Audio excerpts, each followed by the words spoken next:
This program is made possible by a grant from the Stanley and Judith Frankel Family Foundation. Hello, and welcome to An Uncommon Education, celebrating 200 years of the University of Michigan. I'm your host, Paul W. Smith, class of '75.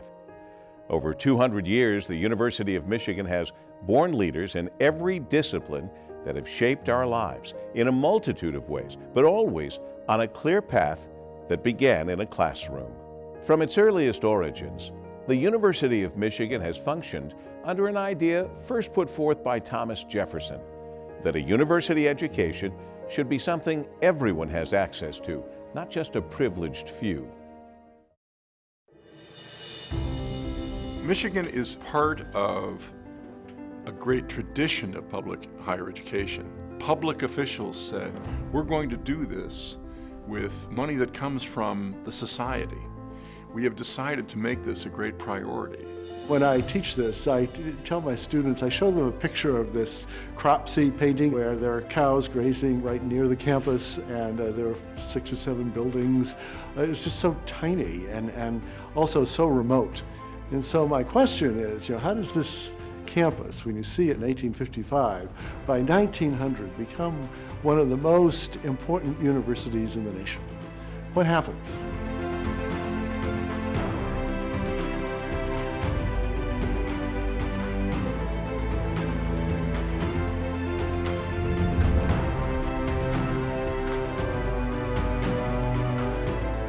One of the first acts of the state of Michigan was to establish a university so that, quote, Michigan boys would not go elsewhere.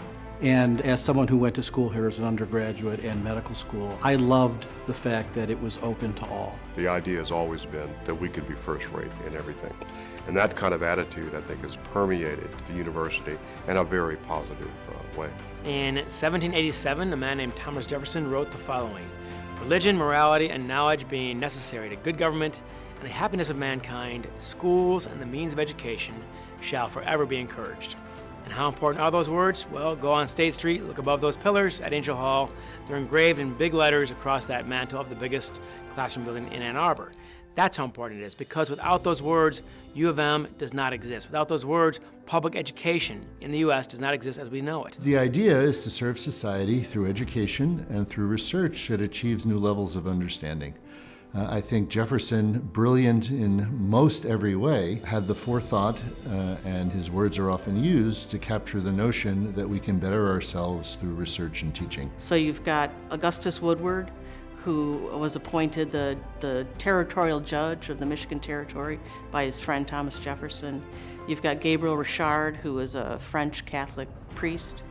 And you have John Monteith, who is a minister. They're 3 very different guys, but they all believe in education of one sort or another. That's the foundation of the University of Michigan. Started in 1817. In 1837, it moved to Ann Arbor and was a kind of a part of this whole idea of what Michigan would be as a state and what the state was supposed to do to its population. You see, the Ivies are established even before, right, before the Revolution. And that is much more of an aristocratic kind of view of the world, where, you educate the upper classes, the elite, and they'll run society.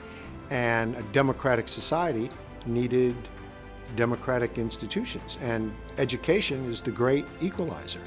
And Michigan at the forefront of that movement. We've always had this ethos that we are a public university, and we're proud of it. I was very proud of the fact that early on in our history we admitted women.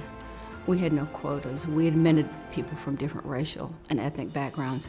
This is part of who we are, and I would never want to give that up. It's this uncommon education for the common man. The uncommon education for the common man is a value that really is expounded by the university. It's the basis of the university, especially in the 19th century, when James B. Angel was here setting the foundation for the university. To be accessible to all, that was a really important virtue. And it still resounds here. While that quote may not be literally stated by President Angel, it's very essential to the university. It's kind of the heart of the university. The University of Michigan should be a place for the poor, for the rich, for the farmer, for the banker's son, and for the banker's daughter, because when Angel was president, the university had started to admit women. He wanted this to be a place students of all backgrounds can come and receive an exemplary education. James B. Angel has the intelligence and the courage to bring to Michigan some fairly high-powered people who, in their own worlds, were somewhat controversial. One was Henry Carter Adams, an economist who was concerned about the disparities in wealth and the implications of the industrial transformation, urban transformation of the nation, and thought about new ways of thinking about that. Another person who was equally courageous was John Dewey, one of the great intellectuals in American history. He really began his career here at Michigan, was here for I think 12 years. He got involved in education, the idea of reform, and what change that could be done by the university. And so that was very important for him here, and then he embodied the idea that the social institutions could be reformed through education. The idea that the laboratory research, the scientific method, is really at the heart of the educational experience. An uncommon education is a deeply responsive education. How it can transform a nation, how it can transform society, that really, I think that the kind of uncommonness is really embodied in that. The faculty that you meet at Michigan is first rate, and the chance to work with somebody on the cutting edge is not a rare experience. I mean, you look around you, your teachers are major players. Whatever you're interested in, anything in the world, you can walk across the street, you can talk to an international expert in that field who will actually help you. This is not how the rest of the world works. It's a magical place which you're trying to explore. The question is, what do you want to do? And this is the place where you can do it. Most freshmen, when they arrive, don't really know what they want to do. By exploring a lot of different areas in their first or second year, that gives them a chance to figure out, I'm interested in this, I'm good at this is what I want to do. As Mark Twain said, there are really two very important days in your life. Number one, the day that you were born, and number two, the day you find out why. And for many people, Michigan is the place where people find out why. It's open to everyone, and you have people from the music school, and you have people from engineering and other places, and people from the social and behavioral sciences, all kind of interacting with each other. A student wandering through the campus can't help but be aware that even though I might be a French major, that friends of mine are going over to natural science, or are going to physics and astronomy, or are going to music. The students who do that really do find doors opening in their minds, and they get the most out of what this place has to offer. This is an opportunity to really branch out and learn new things, new people, new opportunities, and so forth. And so that means that you can have a very broad experience, probably is unique to any other time in your life. The search for knowledge, the search for truth, and the teaching of the best students with all of this best knowledge that we can gather. That's a pretty amazing thing when you think about it. When you find something that over history lasts and lasts, that lasts. It's part of what Michigan has always been. The University of Michigan's first president, Henry Tappan, believed that science and research were the key components to building a successful university. Nowhere is this more evident than inside Michigan Medicine, formerly the University Health System, which has both a long history and a bright future of training health professionals to tackle the medical challenges that face any generation, from the polio vaccine to biomedical engineering.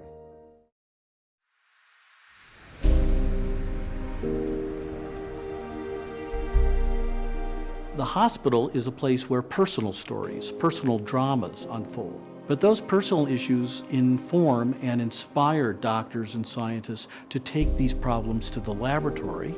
So there are all these stories that go from the personal level all the way to the societal level that we hopefully play a big role in at the University of Michigan.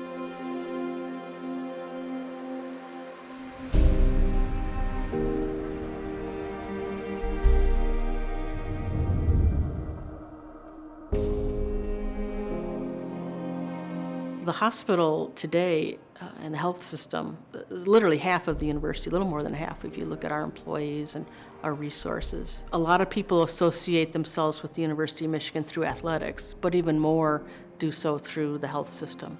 because they've been touched by it in some way. They've been a patient, they've had a family member who's been a patient. We've got 7 phenomenal health professional schools here, from social work to pharmacy, dentistry, kinesiology, medicine, nursing, and public health. That allows us to build educational and now research and policy experiences that will bring the excellence in those schools together. When the university was founded by the state legislature in 1837, they called for 3 schools to be established: literary, law, and medicine. So medicine was one of the first 3 schools established on the Ann Arbor campus. From the very beginning, it was a combination of undergraduate and professional education. So you had a medical school demanded by the founding bill of the university. President Tappan, of course, supported that. He began then to build out the scientific labs that would go with it, the chemistry lab, for example. Our chemistry lab is one of the oldest in the country. It may have been the first on any university campus. The first question is, why do we have a medical school? Right? Why do we have a hospital? What's the point? And that's really key to Tappan's vision, because the point is that this is a university, and the goals of the university are to teach and to create new knowledge. And so in 1869, this little university in this small Midwestern town becomes the first university in the United States to own and operate its own hospital. The people of Ann Arbor helped to pay for those early hospitals at the University of Michigan. Then, when the Great Old Main, as it became known, was built in the 1920s, increasingly the University of Michigan medical system began to serve the citizens of Michigan. It had a statewide embrace. That gradually grew as more and more faculty were doing research that was important to their disciplines across the whole world. And that's gradually the way Michigan attained a global reputation for its medical work. The integration of our health system with our academic enterprise is really very interesting and tremendously transformative. University of Michigan was the first major medical school to admit women. Back in the very beginning, of course, classes were segregated by gender, but that lasted less than a year for women, which was excellent. They felt that this was not an efficient way to do things and that it was just plainly wrong. Alice Hamilton was a special student in the 1890s at our medical school. And then she went on to found the field of industrial medicine. So what this meant is that she went into factories and smelters and paint manufacturers and studied the dangers of the workplace. Well, one of the people that I think is worth thinking about who has a very interesting history, and that's Frank Wilson. Frank Wilson went to the University of Michigan as an undergraduate, went abroad in the First World War, spent a little time at Washington University, and came back to the University of Michigan, where he spent essentially his entire career. The EKG records the electrical action of the human heart. It was Frank Wilson who came up with the precordial leads that go across the front of the heart, and that was instrumental in helping us find out about heart disease and early detection of that. The polio field trials, the vaccine field trials, while the polio vaccine was developed by Jonas Salk while he was at the University of Pittsburgh, it was Thomas Francis at our School of Public Health who masterminded this giant field trial of 1.8 million children. And parents were lining up to get their kids in the study so they could get the vaccine. The question was, how can we test it in a way that will persuade the American public that they can trust it? That was a big problem with the polio vaccine.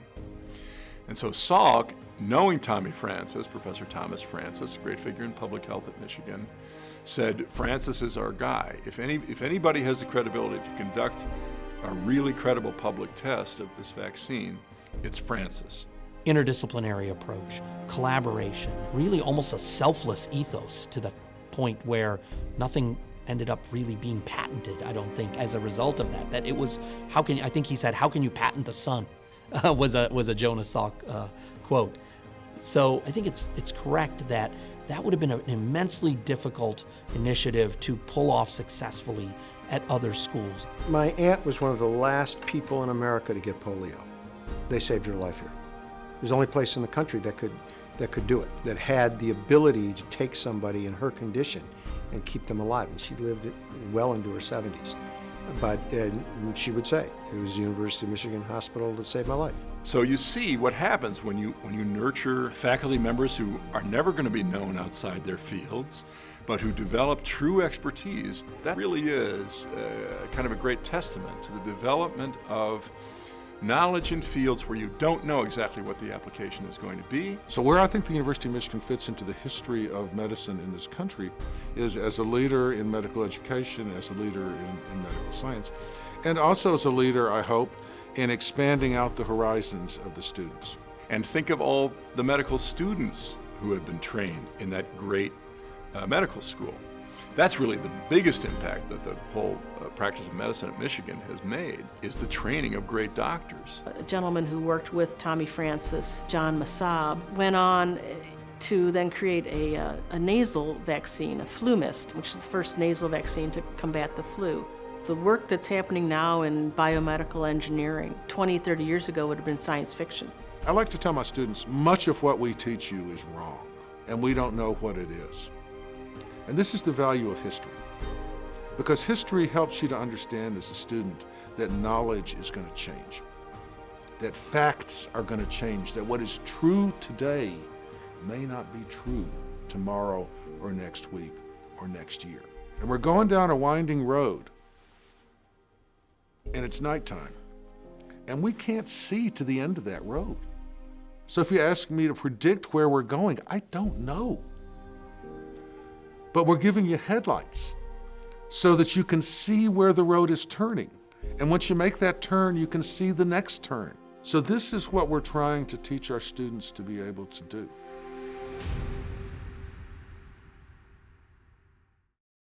While science and research were key to Tappan's vision, the arts also have a rich tradition on the University of Michigan's campus, especially in how music has both enriched the student experience and served as a worldwide ambassador for the university. This segment explores the university's great musical legacy, from the earliest student groups to the marching band today. Athletics and the arts are the windows into the university. And I think people in any academic subject look at the arts as a reflection of humanity. Well, I think the arts are critical to any research university, to any public university, and for that matter, the arts are critical to kind of who we are as a nation. We utilize the performing arts as a way to connect with one another. And so you find that the performing arts ripple through almost every unit on campus.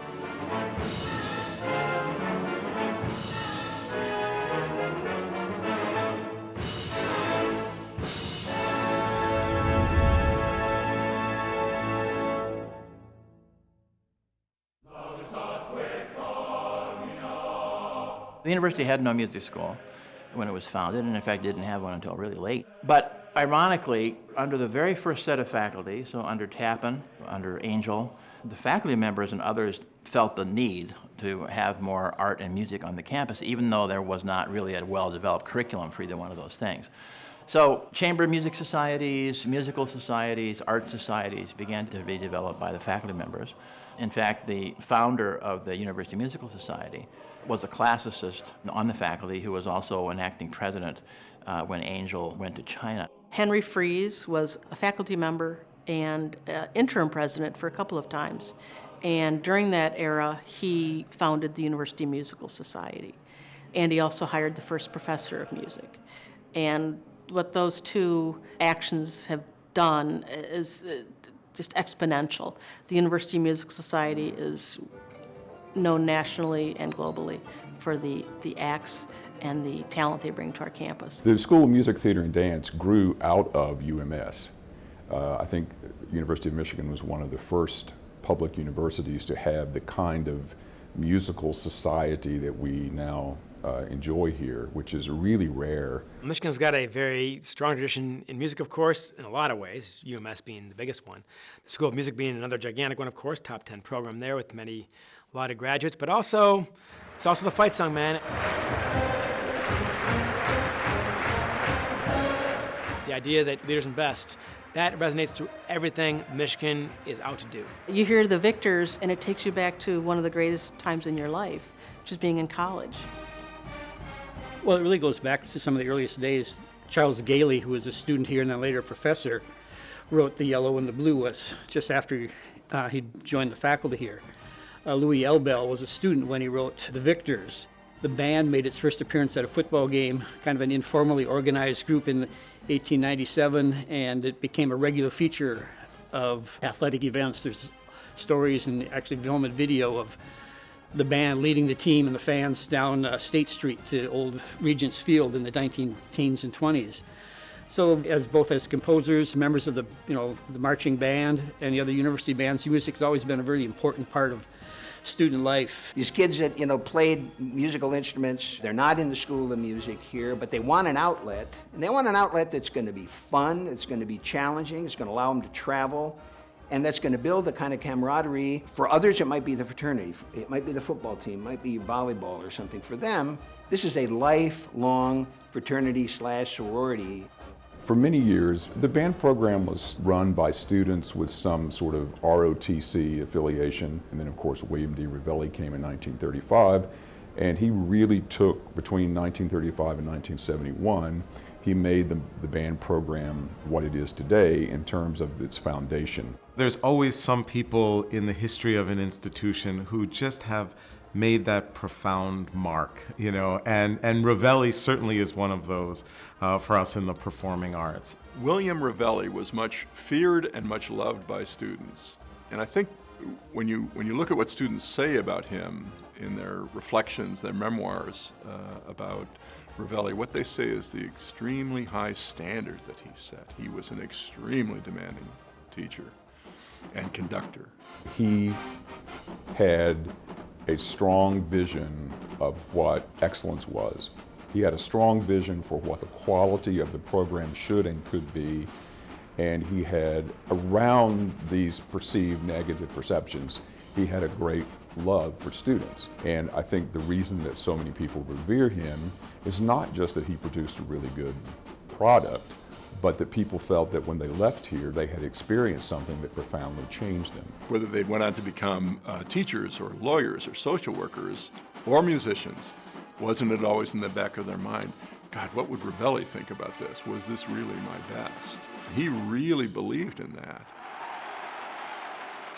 It used to be you had only the marching band in the fall and only a singular concert band in the non-marching season. And it made both of those an exemplary level of performance and proficiency and student achievement, very, very, very high level. What band is invited by the State Department to spend almost an entire semester in the former Soviet Union? It was the Michigan Symphonic Band with William D. Ravelli as its conductor. To play so many concerts, to have such a huge and positive impact on the Russians' view of the United States. It was huge. So they did that in 1961, and then in 2011, we took the band to China with the support of the Chinese government. And that was a very nice 50-year bookend to the 1961 tour. In the fall of 2011, we had a reunion of the 1961 Russian tour band, where the Russian tour alumni and the people who had gone on the China tour had a reception together. And it was fascinating to stand and watch them grouped, in mixed generations, comparing their stories of what they learned in their culture. I think in those instances, I was really profoundly proud to be at the University of Michigan. Our students and our alums have, gone on to basically the top roles and position across all of music, theater, and dance. Not only are they leaders in their specific field, but they really are ambassadors for the sense of who is Michigan? What is Michigan? And that we are this broad reflection of who we are in our community, in our state, but also in the country as a whole.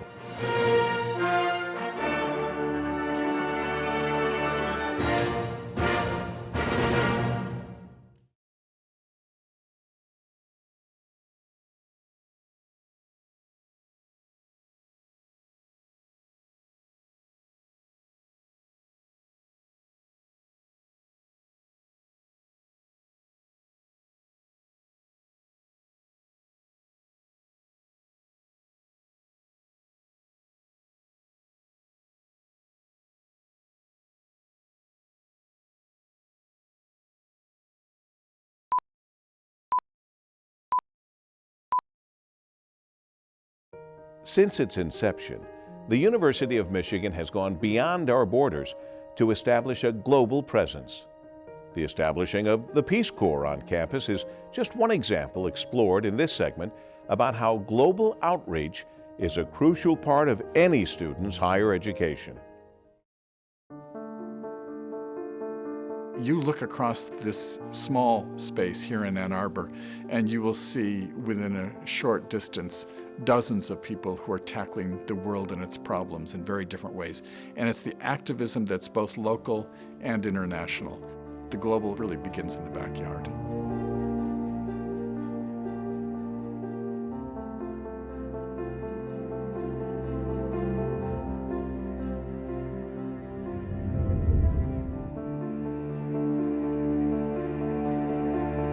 We're interconnected globally now, each of us, and given that interconnection, we have the opportunity and I think the obligation to address as best as possible injustice around the world. I think internationalization is one of those things that in a great university gets embedded into its DNA early on.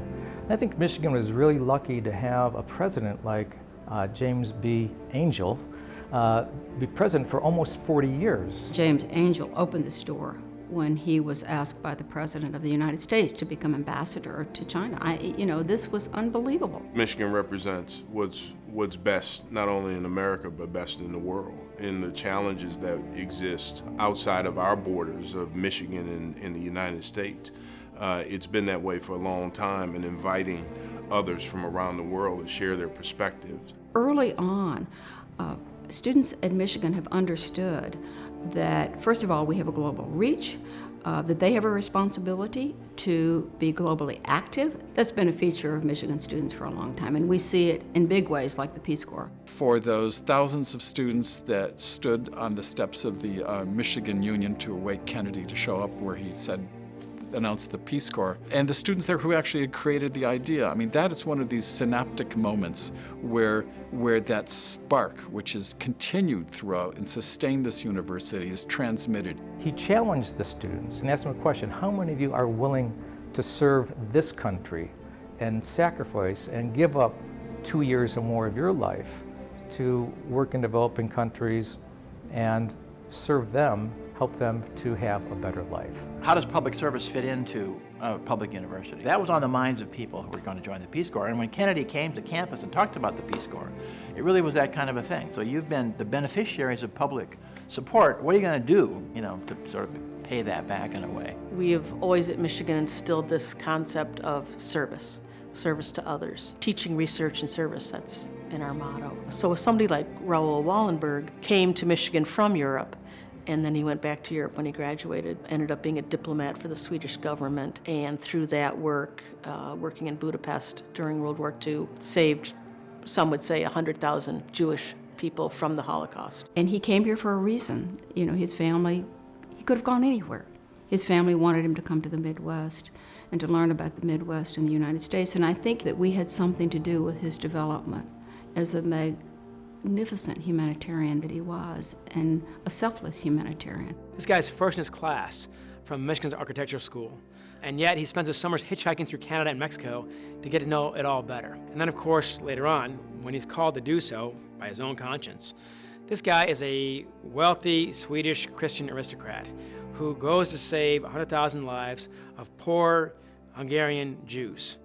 He was brash, he was courageous, he was creative, he was innovative. All of the features and the characteristics that we saw when he was hitchhiking across North America came into play. As is well known, of course, when the Soviet army came into Budapest after a terrible, terrible siege that did horrific damage to the city, he was arrested and disappeared into the Soviet Gulag and was never seen again. Now, not many will have even the opportunity to make the kind of impact that Raoul Wallenberg made. But there was something about his training here, something about the books he read, something about the faculty that he was able to work with, that we know must have set him up to become a great hero. We don't all have the moral fortitude to be heroes, but we hope that a great education will give people the vision that they need to understand what the problems of the world are. I wanted to carry on the legacy in a way that our students could understand what Raoul Wallenberg did. And, you know, we have the medal that we give every year to recognize an outstanding individual. But I didn't think we should limit it to people who are already accomplished, because we have so many students who are passionate and who are worldly, and they will understand what to do. And I always look with great anticipation to see who has been awarded the scholarship and the fellowship, because it will give them the freedom to go do something really significant. Meredith is the next Wallenberg Fellow. She's going to Mumbai and Kolkata and Madras to work with theater organizations in urban areas, very poor urban areas. It's basically $25,000 to go anywhere in the world to do something that helps people. And I was like, they're never gonna pick an artist for this. They're gonna pick an economist, they're gonna pick a business major, someone in public health. They're never gonna think that what I wanna do is important enough. I feel a lot of responsibility to do it, and I feel really motivated and really determined to get it done. We have people that are willing to take a risk on what you believe in. And I'm, sitting here proof of that. Meredith is just one of those incredible examples of this impact that can be had. And I think not only does it prepare all of our students in terms of just their awareness of others, but it's really preparing them to actually be leaders in what is a consistently evolving world. There's one great quote by Sergeant Shriver, the first director of the Peace Corps, who said that he knew from his own experience that those who volunteer and go abroad for tours, their lives will be changed forever.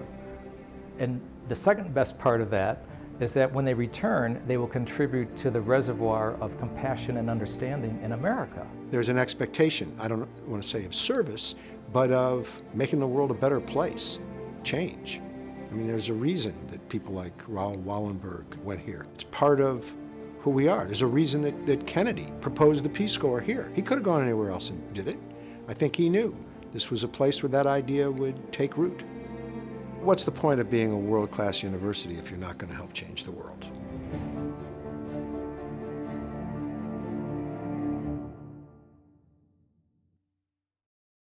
The University of Michigan's campus has long been a place where social justice and activism have been emphasized.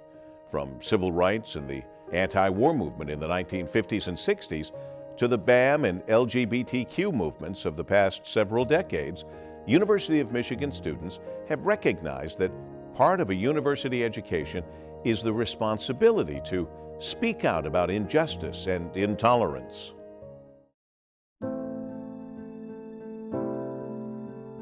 The American higher education system, stemming from key philosophers like William James and John Dewey, who are advocates of a self-critical culture of scientific knowledge. Science is based on the primacy of self-doubt. Personally, I think that translates into also a criticism of your surroundings, the world you live in. Without social justice, we cannot, as human beings, fulfill our destiny.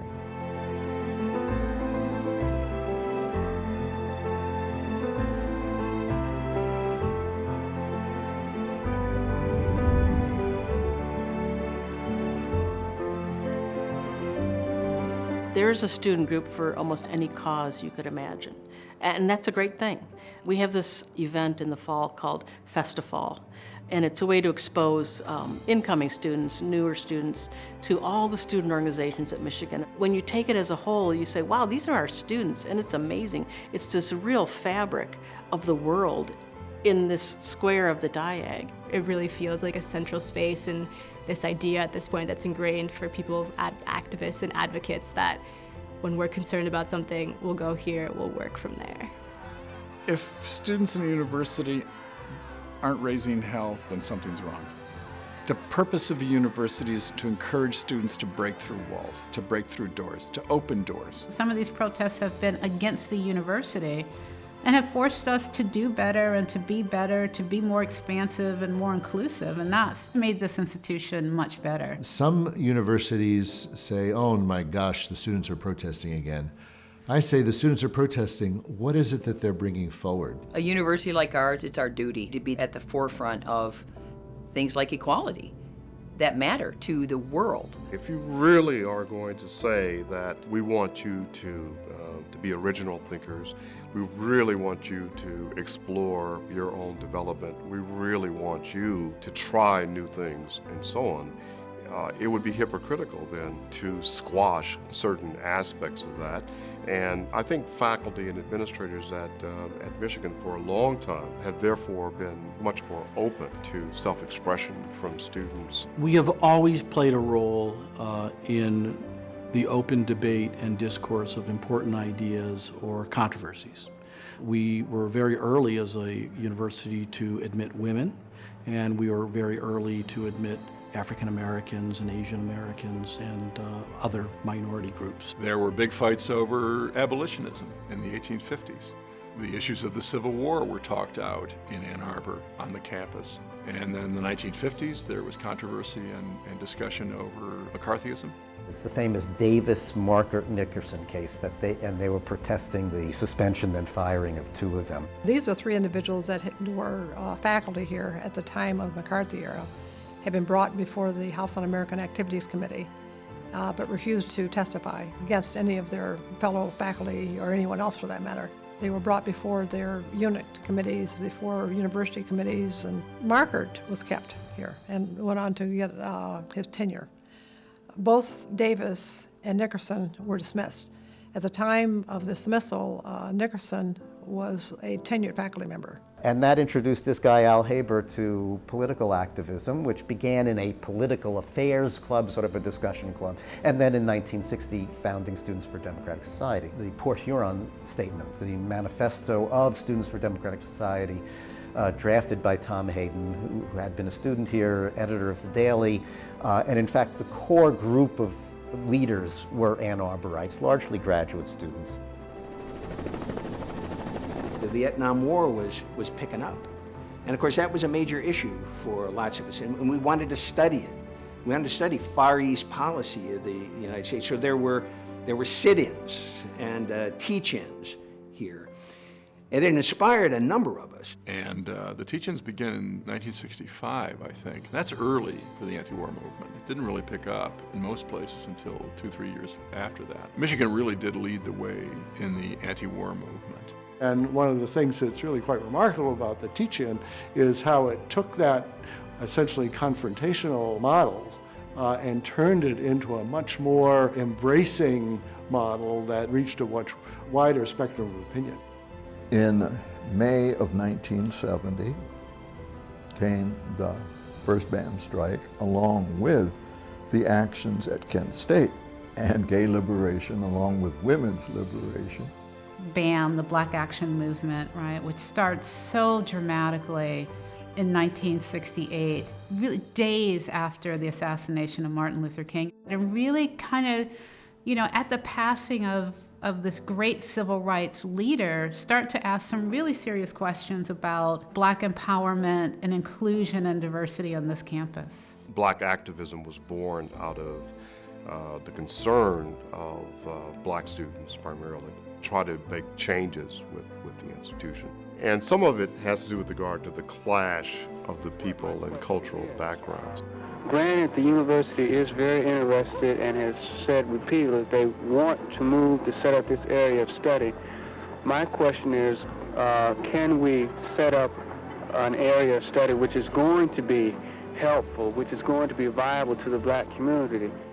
When I look back on the efforts of students to integrate, to come to this university, to find their own place, to make it their own, I think about the profound challenges that means. Those borders are extraordinarily difficult, and the barriers and the legacies and the inheritances are profound. And I think any individual who in the past 100 years has tried to cross those is a hero. We need to be on the lookout every minute of every day for injustice, for gaps in the university's support, and then to voice our concerns. And students, in my long experience here, are sometimes listened to with attention, especially when the students escalate their requests, which may become demands. Social justice, to be really effective, depends on social movements, collective action. And it doesn't work without some conviction that you believe it's really possible that the future will be better. What's really wonderful about an institution that renews itself continuously with young people is that they're going to look to the future, and they're going to pull the rest of us along with them.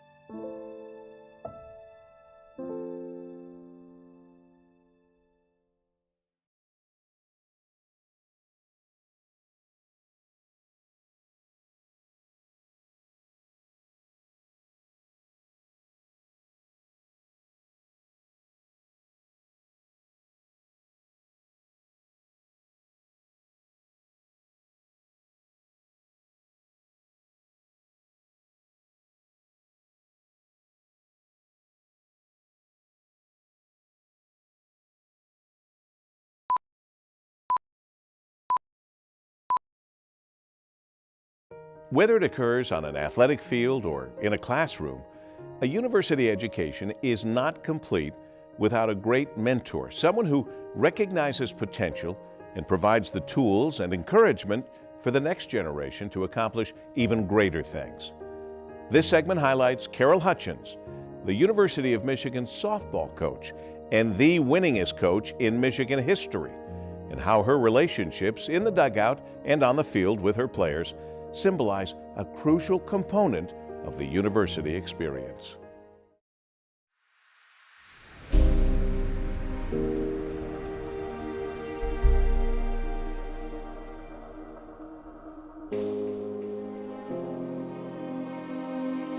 I think athletics at a place like Michigan, it builds community, it builds spirit, it connects you to something bigger.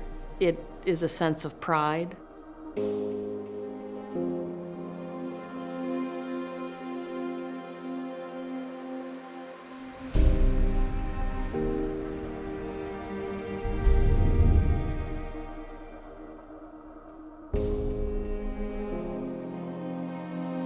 The connection that coaches have with those student athletes is a bond that exists over, we say 4 or 5 years, but even predates that with recruiting. We often say that athletics is just another form of a classroom experience here, that our coaches are actually teaching every day and really guiding and leading and building a student to a philosophy of greatness. Leaders and best, that is what people think of when they think of Michigan athletics. And so somebody like Carol Hutchins has built this incredible softball program. She's the winningest coach at Michigan. Carol came to Michigan as a part-time coach, part-time employee. Don Canham asked if she could type and do some secretarial work when she got her first job here as an assistant coach. She came in the early years of varsity women's sports at Michigan. They just were about to join the NCAA and the Big Ten. And she really built a program that had some success, but really took it to a whole nother level. She's by now the winningest coach in Michigan history and the winningest coach in women's college softball. She'll tell you time and time again, this isn't about her, this isn't about her, this is about Michigan. But she's worked really hard to get here, and that shows with how many wins she has and her perseverance, and she's relentless. And I think that a lot of that shows when they held up that banner and she became the winningest coach in NCAA history. Hutch is all about the team, so she wasn't about to make that event about herself at all. I mean, I knew she knew that it was an awesome accomplishment, just like we all did, and I was so honored to be on the field for that win. I don't really spend too much time focusing on it. My goal is just to win every game and win the game we're playing. And really, the biggest impact I have are my student athletes who are part of my life forever, and my alumni who love their experience and are so connected to this program and believe in Michigan and the opportunity they've had here. And to me, that's the biggest success we can know. I want to tell you, that's an impressive group. And that's a coach that, players might have been afraid of Bo. I got a feeling that they might be even a little more afraid of her. They don't screw around. She yelled at me every day. And I went into her office and I said, Hutch, I want you to know I really work well on praise, and I feel like you're yelling at me in practice all the time, and you have these expectations of me. And she looked at me square in the eye and she said, you better start worrying when I don't yell at you. She just cares about her players as more than softball players, and that's one of the biggest lessons she's taught me, is that who I am on the softball field is not who I am off the softball field. She's been a great mentor for me, and I really look to her, when it comes to talking about school, life, softball, anything like that. I think when you're in college, ideally you have a mentor who is going to stick with you for the rest of your life. And so in some cases it's going to be a coach. And so I think if you are a player on the softball team, I suspect Carol Hutchins is going to change your life and it's going to stick with you. The lessons, not how to snag that grounder or to throw that pitch, but how to be an adult in today's world, how to conduct yourself, how to be a team player. It's the same thing with the players for Jim Harbaugh or Red Berenson, any of our coaches. That's what they do. That they're teachers first and foremost, teachers of their sport, but also teachers of character. We're teaching our students how to excel in the most competitive arenas, athletics, and how to do it always being a student first and making sure that we keep the integrity of the university at the forefront. What you can do as a mentor is you can help that individual to grow. You can help that individual to go on and be a productive citizen. And as I've told many people, all of them are my children. And that's what mentoring is really all about. You really want to have people to learn from whatever it is you've learned, what you know, and so on, but then to take that and to go further. And I think that runs through everything. I simply wouldn't be here today doing what I do without three mentors, actually. I had a teacher named Bert Hornback, who was a Dickens specialist, who gave me the courage that, sure, you can study English and still be a doctor. Well, then Bert introduced me to a physiologist named Arthur Vander, who was a kidney specialist. And I became fascinated with the kidney, and I did research with him. And Art introduced me to a man named Horace Davenport, who was the chair of physiology. Well, Horace was writing a history of the University of Michigan's medical school at the time, and I became his research assistant. Well, now I direct the Center for the History of Medicine at the University of Michigan. And I like to think of myself as a pretty good historian.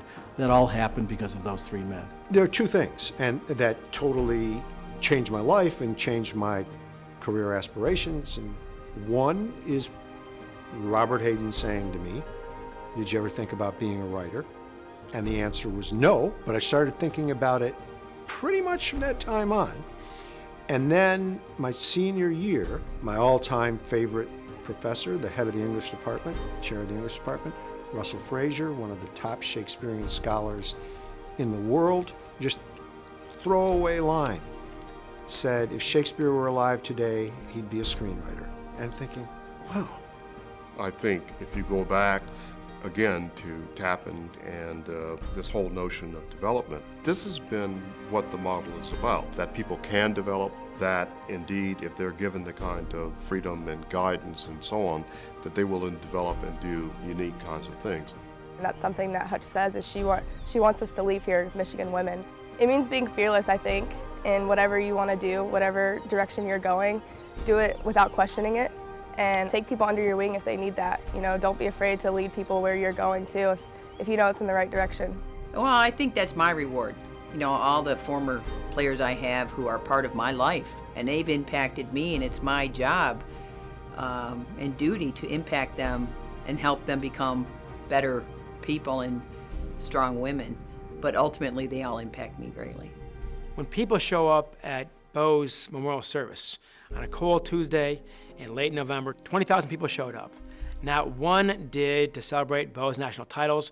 Bo never won a national title. They're there to celebrate his values, what he meant to the program, what he meant to the university. And I kept on looking behind me, I was near the stage, and nobody left for 2 hours. That was Michigan to me.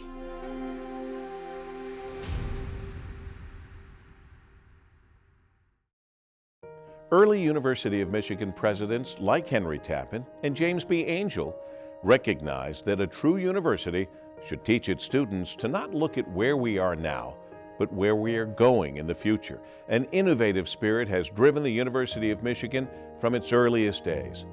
And our final segment explores how, especially in fields like engineering and information technology, this campus continues to be a never-ending source of ideas that will change our world in the future. You can't actually force creativity. It does not work. What you can do, I've learned, is set up the environment that makes creativity happen. That's what Michigan does. We're now telling students, it's not that you go to college and then your life starts. You know, why can't I go out now and start to create nonprofits and institutions and organizations that are going to make a difference in the world now, not at some future date, right? So why not me? Why not now?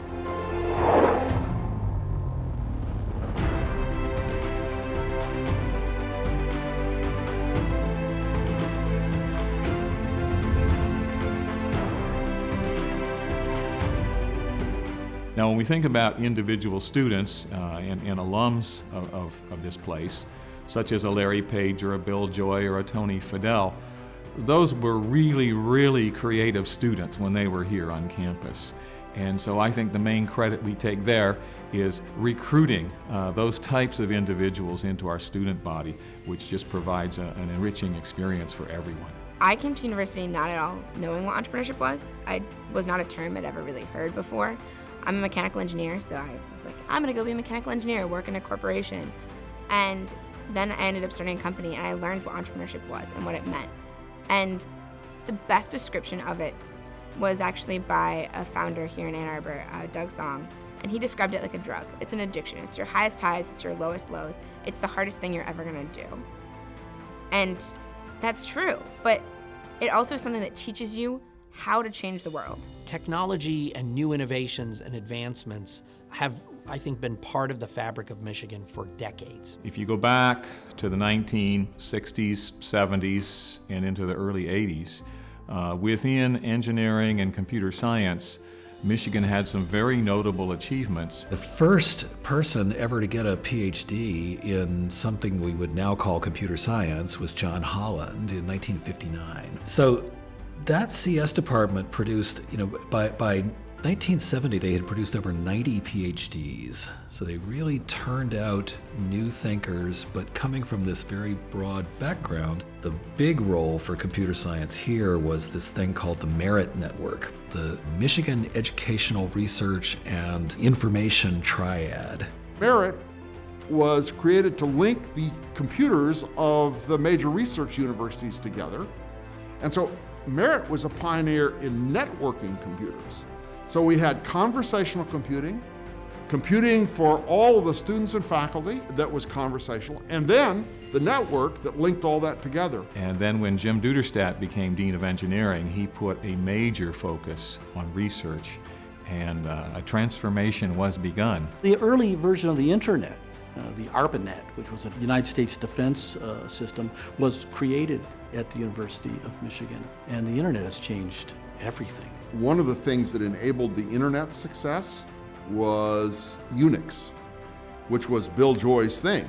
And then at Sun Microsystems, of course, he made a company out of it. The notion always then is that we want to create people who are doing innovative and new kinds of things. It's about the kind of innovativeness of what people are trying to create. And in fact, it's probably one of the things that allows individuals from very different types of intellectual backgrounds, the biological sciences and the social sciences, to get together because they're both trying to innovate. I think the entrepreneurial and innovative spirit is very outwardly focused. The idea of entrepreneurship is to take what you've learned and solve problems that make a difference. But essentially it's marshaling your capacities, educational capacities, leadership capacities, the ability to communicate, to inspire, to achieve a goal that makes a difference in the world. That's entrepreneurship. We never want to lose sight of the fact that we are a discovery and creation and innovation rich institution. And so our students can actually become part of that in real interesting ways. The way people used to think about entrepreneurship was starting a company or starting a business. What we, and I think many of us at the university now, try to teach is the mindset. When you see a problem, don't just say, oh, somebody will figure that out. It's the mindset of something can be done better, I can do something about it, and I'm going to take action that will enable me to affect change in whatever that happens to be. But the reality is that the vast majority of our students will develop in many ways what are called portfolio lives, portfolio careers, where there will be several different things that they do over the time of their career and concurrently at any one period in time.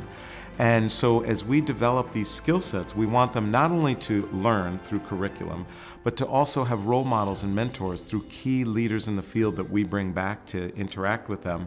And then ultimately, finally, we want to empower them to develop their own organizations, their own initiatives. One of the things that has happened in universities, not just the University of Michigan, over the past decade really, is the emergence of entrepreneurship centers within different faculties. We've had Zell Laurie at the business school since 1999. The engineering schools had their Center for Entrepreneurship, and you find the same thing in medicine, public health, music, theater, and dance.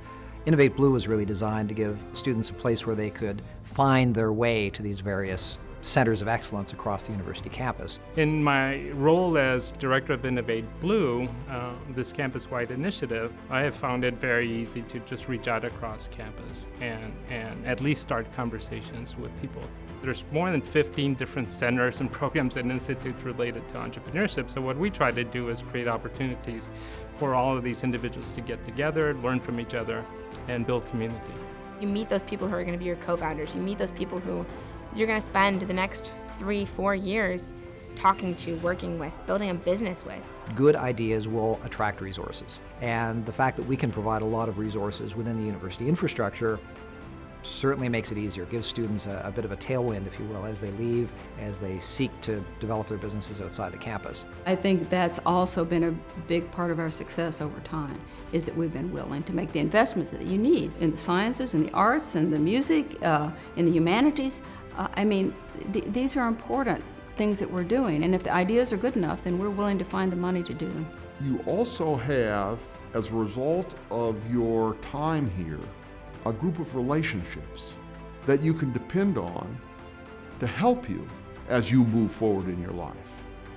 That's special. And I think that's a lot of what this university offers. Well, when I talk to a group of prospective Michigan undergrads, I always tell them that if you come to Michigan, you're joining a family. Make sure you like this family because there's no escaping. Everybody's connected to everyone. I've spoken to CEOs, I've spoken to millionaires. I've spoken to some people who are probably on the verge between million and billionaires who are U of M grads, who only spoke to me because I emailed them from @umich.edu. And that's really special, that's part of the community. And hopefully if I am successful in 30, 40 years, I can do the same thing. As you can see, the University of Michigan story is not simply an anecdotal, this date in history review of major moments on a 200-year timeline. This is a story of how a public institution has ignited the sparks necessary for world-changing minds, attitudes, and accomplishments from the 19th century through the new millennium. And from the looks of it, this is an institution that will continue to blaze those trails in the years, decades, and centuries to come. From the class of 1975, I'm Paul W. Smith. Good night, and thanks for watching.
Made possible by the Stanley and Judith Frankel Family Foundation.